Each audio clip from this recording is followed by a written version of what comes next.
House Resolution 499, the clerk will read. Representatives Lowry, Brendan Jones, Pierce, and Thom. House Resolution 499, a House resolution urging Congress to support the passage of the Lumbee Fairness Act, which extends full federal recognition to the Lumbee Tribe of North Carolina.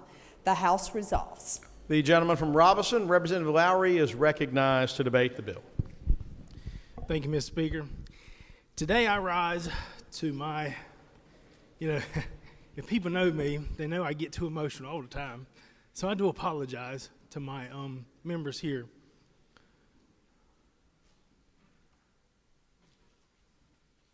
Since 1887, the people who inhabit the areas of Robinson surrounding counties have petitioned the federal government to be treated like all the other American Indians in the country. In 1956, in the middle of the termination era, the federal government told the Lumbee people of Robinson County that we recognize that you are the American Indian people. We recognize that the river is the Lumbee River, but we will not treat you like we treat all the other American Indians. They put 4 tribes in a box.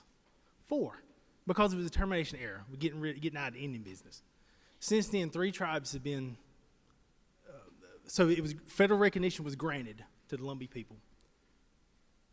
The services denied. The other 3 tribes, Congress came back and passed a bill to change it. There's 1 tribe left. There is 1 tribe out of all the federal recognized tribes in America that are second-class citizens. And it's over 65,000 people of North Carolina. We are a federally recognized tribe. We're asking Congress, because they're the only ones who can, just like other tribes in this state, which the federal government has recognized through Congress, through legislation, we're asking that same Congress to fix their mistake the way they did the other tribes. This resolution will say that this House supports the people of this state to be treated fairly. And I ask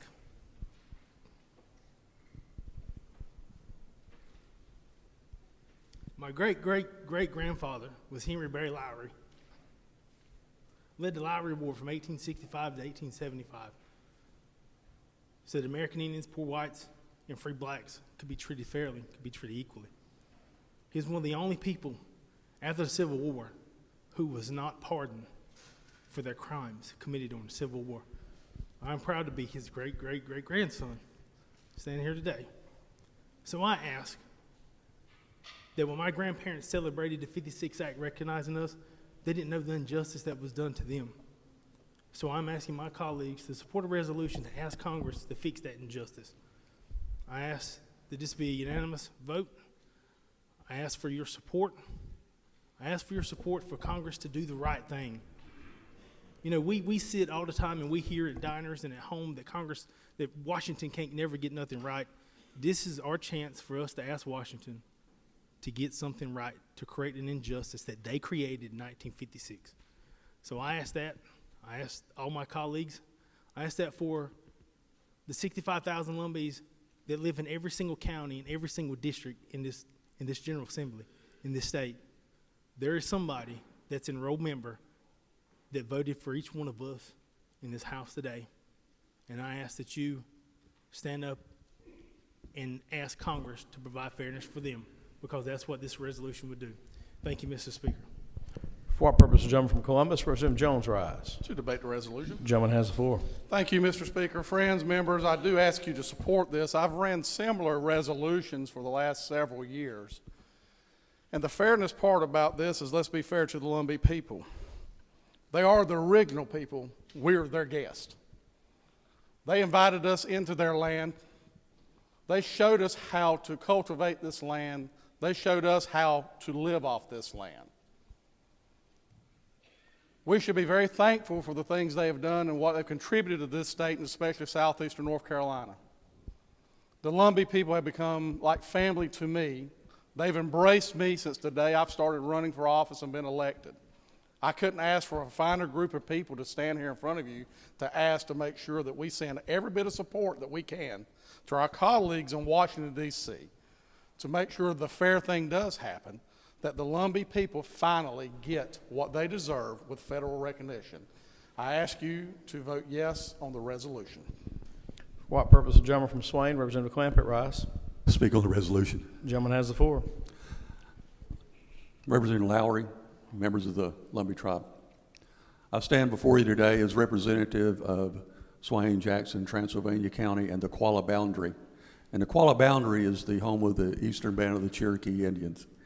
And because of that and the process involved in recognition with it, I would suggest that this is a federal issue and should go through the federal channels to the Bureau of Indian Affairs for that.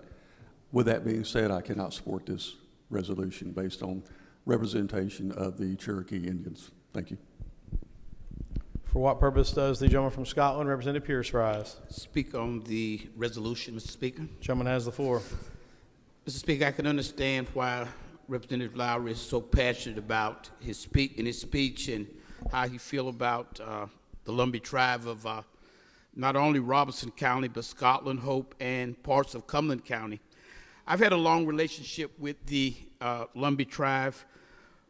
In my working days at United Parcel Service, I worked Parkton, Shannon, Lumber Bridge, and the Pembroke area for many years and traveled all over that area. And I've also represented the Lumbee Tribe in Raleigh, North Carolina for the last 19 years. I have served with two other legislators who represented the Lumbee Tribe, Ronnie Sutton, Charles Graham, and now Mr. Lowry. And I'm just delighted to be able to stand today to also share with Mr. Lowry and others who have supported the full federal recognition.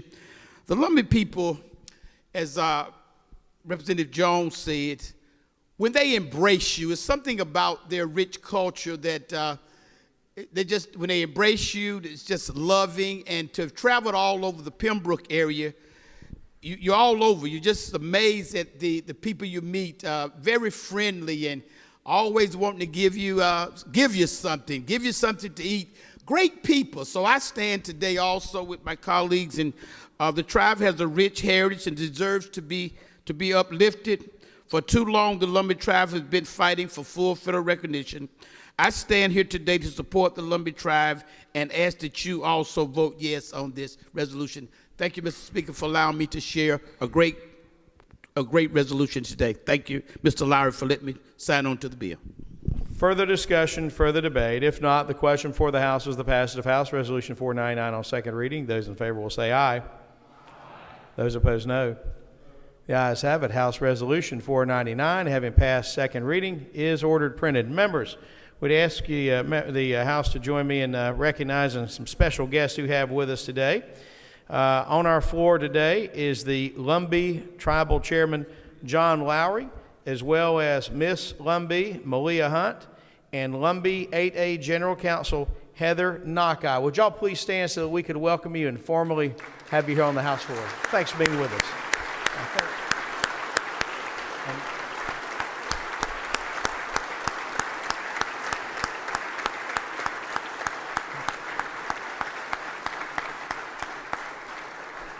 And Ms. Knockeye is actually up in the gallery right there, too. So we're honored to have you with us today. Proud we were able to pass this resolution today and wish you all the best. Thanks for spending time today with us for Lumbee Day here at the legislature. Does the gentleman from Robeson, Representative Lowry, desire further recognition at this time? Yeah, just a quick point of personal privilege, Mr. Speaker. The gentleman is recognized to speak to a point of personal privilege. Thank you, guys, from the bottom of my heart. And for my daughter, who's 4 months old, thank you, guys.